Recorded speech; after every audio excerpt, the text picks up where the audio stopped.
Magandang umaga! Muli na naman tayong nagbabalik upang magbigay ng inspirasyon.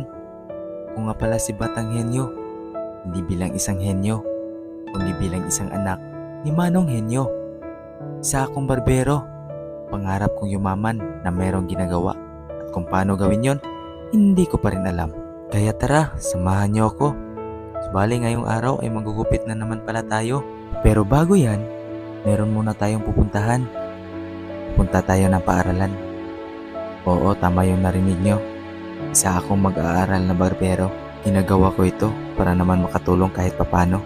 Estudyante sa umaga, barbero sa tanghali. Kaya sa mga working student dyan, saludo ako sa inyo. Ngayon ko lang na-realize na hindi naman pala ganun kadali kitain yung pera. Kailangan mo muna paghirapan bago mo makuha. Hi! Dito na rin pala ako natutong magtipid sa buhay.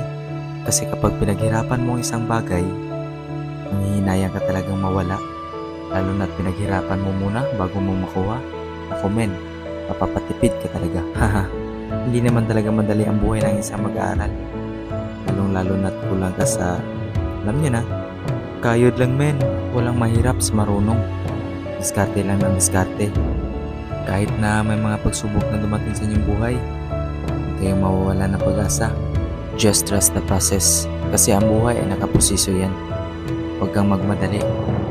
Kasi kadalasan sa nagmamadali, nagkakamali. Huwag kayong sumuko. Tuloy-tuloy lang hanggang marating nyo ang inyong pangarap. Naks!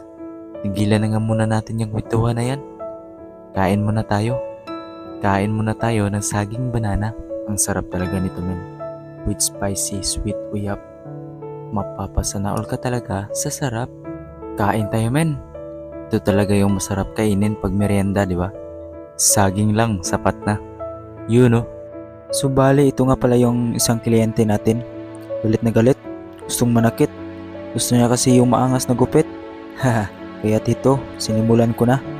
First step, nililinis ko muna yung gilid. Tsaka ko inahitan. Gusto niya kasi yung may iba naman. Kaya yun, sinistylean ko na lang. Yun no, laki ng ngiti ni kuya. Siguro hindi na to galit.